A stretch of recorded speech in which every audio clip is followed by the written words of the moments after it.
AI artificial intelligence మీ job తీసేసుకుంటుందని భయపడుతున్నారా? ఇందులో మీరొక్కళ్ళే లేరు.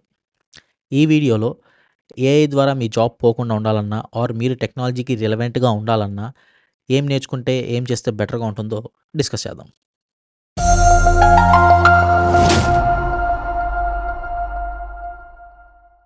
Hello everyone. నా పేరు చిరంజీవి అండ్ సమర్పణ్ తెలుగు ఛానల్‌కి హోస్ట్.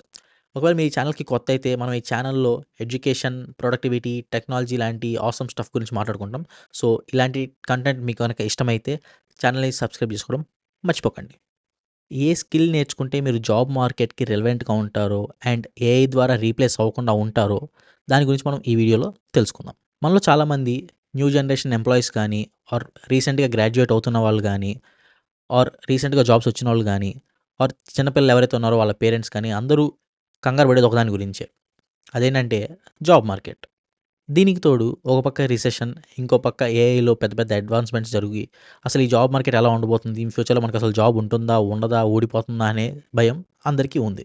మనం యాక్సెప్ట్ చేయాల్సిన ఫ్యాక్ట్ ఏంటంటే, మెషిన్స్ అనేవి ఇంటెలిజెంట్‌గా తయారయ్యాయి. అండ్ ఏఐ అనేది చాలా పవర్‌ఫుల్‌గానే ఉంది.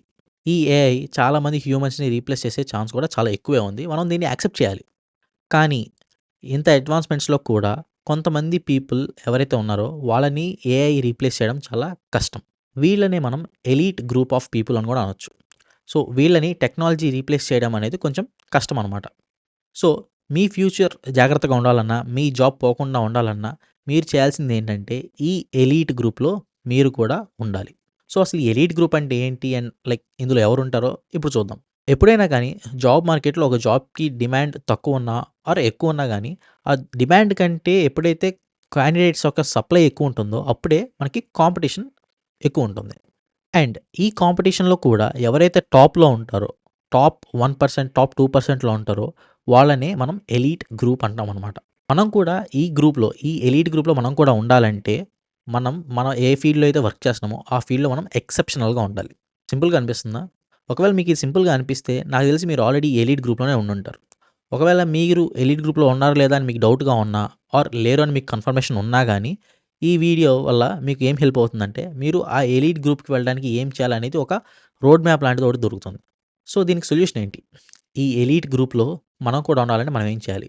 అంటే దానికి సింపుల్ సొల్యూషన్ వచ్చేసి ఈ బుక్ అనమాట. ఈ బుక్ ఒకవేళ మీరు బుక్స్ చదివేవాళ్ళు, మీకు బుక్స్ చదవడం ఇంట్రెస్ట్ ఉంటే, మీరు ఈ బుక్ లింక్ నేను డిస్క్రిప్షన్‌లో ఇస్తాను. కొనుక్కొని చదువుకోండి. ఈ వీడియో చూడకండి. బుక్ చదివేవాళ్ళు ఇంట్రెస్ట్ ఉంటే. ఒకవేళ మీకు బుక్ చదవడం అంత ఇంట్రెస్ట్ లేదు, మాకంత టైం లేదు, నాకు ఆ బుక్ ఎలా ఉంటుందో జస్ట్ కొంచెం ఫీల్ కావాలి అంటే ఈ వీడియో పూర్తిగా కంప్లీట్‌గా చూడండి. అండ్ వీడియోలోకెళ్ళే ముందు ఒక లైక్ పడేయండి. ఒకటి మాత్రం క్లియర్. ఏఐ టెక్నాలజీలోను అండ్ అదర్ టెక్నాలజీలోను అడ్వాన్స్‌మెంట్స్ వల్ల ఆపర్చునిటీస్ అనేవి చాలా లిమిట్ అయిపోతున్నాయి. చాలా తగ్గిపోతున్నాయి. ఇది మాత్రం ఫిక్స్. ఇలా లిమిట్ అయిపోతున్నప్పుడు ఈ పెరిగే కాంపిటీషన్‌ని తట్టుకొని మనం ఎలీట్ గ్రూప్‌లో ఉండాలంటే మనకి 2 ఇంపార్టెంట్ ఎబిలిటీస్ ఉండాలి. ఫస్ట్‌ది వచ్చేసరికి ability to master new skills quickly. మనకి చాలా ఇంపార్టెంట్. ఎందుకంటే ప్రెజెంట్ మనం చూస్తున్నాం. ప్రతి జాబ్‌లో కూడా ఎంతో కొంత టెక్నాలజీ ఇన్వాల్వ్‌మెంట్ అనేది ఉంటుంది. అండ్ ఫ్యూచర్‌లో ఇది ఇంకా ఎక్కువవుతుంది కూడా. ఇలా ఎక్కువవుతున్నప్పుడు ప్రాబ్లమ్ ఏంటంటే టెక్నాలజీతో ప్రాబ్లమ్ వచ్చేసరికి అది చాలా తొందరగా చేంజ్ అవుతుంది. ఇప్పుడున్న టెక్నాలజీ, రేపొచ్చే టెక్నాలజీకి మధ్యలో చాలా ఎక్కువ గ్యాప్ ఉంటుంది. అండ్ చాలా తొందరగా చేంజ్ అవుతుంది కూడా. సో, ఇలా ఫాస్ట్‌గా చేంజ్ అయ్యే దాంట్లో మనం రిలవెంట్‌గా ఉండాలంటే మనకి ఏదైనా గాని ఫాస్ట్‌గా నేర్చుకునే ఒక స్కిల్ అండ్ ఎబిలిటీ ఉండాలి. రెండో ఎబిలిటీ ఏంటంటే the ability to produce efficiently. So, మీరు నేర్చుకుంటే సరిపోదు. ఫాస్ట్‌గా నేర్చుకోవడం వల్ల ఉపయోగం లేదు. Unless you are creating something with it. You are producing something with that. మీరు ఏదైనా నేర్చుకున్నారు. దాంతో మీరేం ప్రొడ్యూస్ చేయట్లేదనుకోండి. మీరు నేర్చుకున్న దాని వల్ల ఎవడికి ఉపయోగం లేదు. మీకు ఉపయోగం లేదు. కంపెనీకి ఉపయోగం లేదు. సో, మీకెవడు జాబ్ ఇవ్వడు. ఫర్ ఎగ్జాంపుల్ మీరు ఒక సాఫ్ట్‌వేర్ ఇంజినీర్ అనుకుందాం. అండ్ మీరు ఏదన్నా గాని ఒక కొత్త టెక్నాలజీ గాని, ఏదన్నా గాని ఫాస్ట్‌గా నేర్చుకోగలరనే అనుకుందాం. మీరలా నేర్చుకున్నప్పుడు మీకొక సాఫ్ట్‌వేర్ ఇచ్చి దాన్ని డెడ్‌లైన్‌కి ఇవ్వమన్నప్పుడు, ఒక ఫీచర్ ఇచ్చి దాన్ని డెడ్‌లైన్‌కి ఇవ్వమన్నప్పుడు మీరది ఫాస్ట్‌గా చేయగలగాలి. అండ్ చాలా తక్కువ బగ్స్‌తో చేయగలగాలి. అలా చేయలేని రోజు మీరెంత ఫాస్ట్‌గా ఏది నేర్చుకున్నా గాని దానివల్ల ఎవరికీ ఉపయోగం లేదు. కాబట్టి the ability to produce ఎఫిషియంట్‌లీ. Efficiency అంటే బోత్ క్వాలిటీ అండ్ స్పీడ్ ఒస్తాయి. సో, క్వాలిటీగా చేయాలి అండ్ స్పీడ్‌గా చేయాలి. ఇలా చేయగలిగినప్పుడే మీరు ఆ ఎఫిషియంట్ గ్రూప్, ఎలీట్ గ్రూప్‌లో ఉన్నట్టు అర్థం. ఈ వీడియోలో ఇంకొంచెం ముందుకెళ్ళే ముందు we need to do a small test అనమాట. ఈ టెస్ట్ ఏంటంటే మీకు ఒకవేళ ఇప్పటిదాకా మీరు చూసిన వీడియో, అరే! ఇదేంట్రా బాబు నాకు అర్థం కావట్లేదు. ఆర్ మనకిది అవసరమా అన్న ఫీలింగ్‌లో, అన్న మైండ్‌సెట్‌లో ఉన్నారంటే మేబీ ఈ ఎలీట్ గ్రూప్‌లోకి ఎళ్ళే మైండ్‌సెట్ మీకు లేదని అర్థం. పర్సనల్‌గా తీసుకోమాకండి. బట్ నిజమేనంటే ఈ ఎలీట్ గ్రూప్‌లోకెళ్ళాలంటే మైండ్‌సెట్ ఎలా ఉండాలంటే చాలా ఎఫర్ట్స్, చాలా కష్టమైన ఎఫర్ట్స్ అండ్ మనం అనుకోని, స్పెషల్‌గా అనుకోని, అరే! నేనిది నేర్చుకోవాలి, నేనిది చేయాలి అని డెలిబరేట్‌గా ఎఫర్ట్స్ పెడితే తప్పితే మనం ఈ ఎలీట్ గ్రూప్ అయినా, అది ఏ ఫీల్డ్ అయినా గానీ, ఏ సెక్టార్ అయినా గానీ, మీరు అందులో ఎలీట్ గ్రూప్‌లోకెళ్ళాలి అంటే డెలిబరేట్ ఎఫర్ట్స్ పెట్టాలి. అండ్ దానికి మైండ్‌సెట్ చాలా డిఫరెంట్‌గా ఉంటుంది. మీరు ఇలాంటి వీడియో ఒకటి చూసి మనకిది వల్ల కాదు, మనకి సంబంధం లేదు, మనకిదంతా అవసరమా అన్న ఫీల్ అయ్యారంటే మీరెప్పటికీ ఆ ఎలీట్ గ్రూప్‌లోకెళ్ళలేరు. అండ్ మీ ఫ్యూచర్ చాలా డేంజరస్ పొజిషన్‌లో ఉన్నట్టు అర్థం. ఒకవేళ మీరు ఈ టెస్ట్ పాస్ అయ్యారు. మీకు ఈ వీడియో ఓకే. నేను దీని నుంచి ఎంతో కొంత నేర్చుకోవాలి. నేర్చుకొని నేను గూడా ఆ ఎలీట్ గ్రూప్‌లోకెళ్ళాలి అని మీరనుకుంటే ఈ టెస్ట్ మీరు పాస్ అయినట్టు.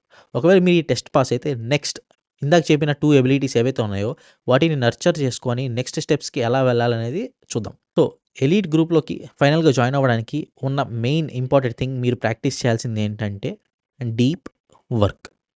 డీప్ వర్క్ అంటే డిస్ట్రాక్షన్స్ లేకుండా డీప్ ఫోకస్‌తో, హై కాన్సంట్రేషన్ లెవెల్స్‌తో, ఎక్స్‌టెండెడ్ పీరియడ్స్ ఆఫ్ టైమ్ ఒక పనిని చేయడమే డీప్ వర్క్ అంటారు. దీనికి కొన్ని ఎగ్జాంపుల్స్ ఏంటంటే, ఒక స్టూడెంట్ ఒక సబ్జెక్ట్‌ని చదవడం, ఆర్ ఒక ఎంప్లాయీ ఒక పర్టిక్యులర్ టాస్క్‌ని చేయడం, ఆర్టిస్ట్స్ ఎవరైనా ఉంటారు కదా! వాళ్ళు ఒక పెయింటింగ్ వేయడం, ఆర్ రైటర్స్ రైట్ రైటింగ్ చేయడం, అండ్ షెఫ్స్ ఉంటారు కదా! వాళ్ళు ఒక కుకింగ్ చేయడం, ఆర్ రీసెర్చర్స్ ఉంటారు కదా! వాళ్ళు ఎక్స్‌పెరిమెంట్స్ కండక్ట్ చేయడం.